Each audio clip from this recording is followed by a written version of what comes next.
When I told everybody Jesus was a Muslim, it was 100% a trap to see if people really know what they're talking about. And this goes to show that the people attacking Islam know nothing about it. So let me explain for all you Christian pages who are trying to debunk me. Jesus was 100% a Muslim, and there's nothing you can do to defend against this, because being a Muslim just means you submit to one God or Allah. That's it, Christian bros and sisters. We're cooked. We are cooked. Muslim just means you submit to one God. Jesus submitted to one God. He was a Muslim. There is nothing you can do to defend this. All right, all jokes aside, this is like level 1 dawah you hear when you first encounter Islam. And it's a terrible argument because it just takes this lowest common denominator as the standard for what deems someone a Muslim, which is obviously not true. Because we have Jews who submit to one God, but obviously they're not Muslims based on this one factor. Because it has to be submission to a very specific God outlined in the Quran. And your submission to this God also has to be specific, outlined in Islam. I mean, most Sunnis don't even consider Shias Muslims. What? Shia Kufar, what?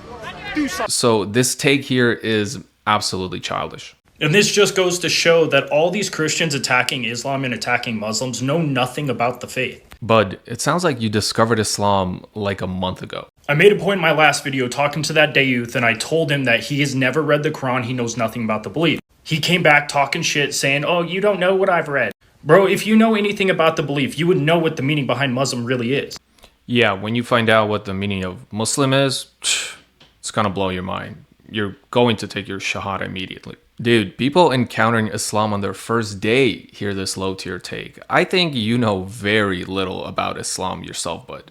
And Islam is the only religion that I've studied that gets better the more I learn. When I studied the Kabbalah or I studied the Christian books, it just gets worse over time. The contradictions get worse, the belief system gets worse, the morals get worse.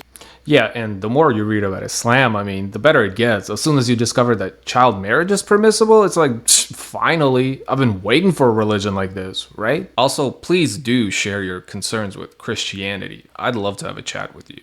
Now, in my early 20s, I worked security in downtown Scottsdale at a bunch of different clubs. And I can tell you guys right now, I've seen a lot of Jewish women and Christian women inside of these clubs doing wild things. And I have never seen a Muslim woman up in these clubs doing raunchy shit. Yeah, this has absolutely no bearing on whether something is true or not. It's just a stupid anecdotal example. And all these people can make a bunch of videos about me. They can waste their time all they want. That's your choice. But no matter how you compare these religions, Islam is the only one that has a real good core of principles. Yeah, I mean, just off the top of my head, we got permissible slavery, spousal abuse, kid diddling, unaliving of apostates and blasphemers. Just phenomenal core principles if your goal is to destroy a society and turn it into a degenerate one.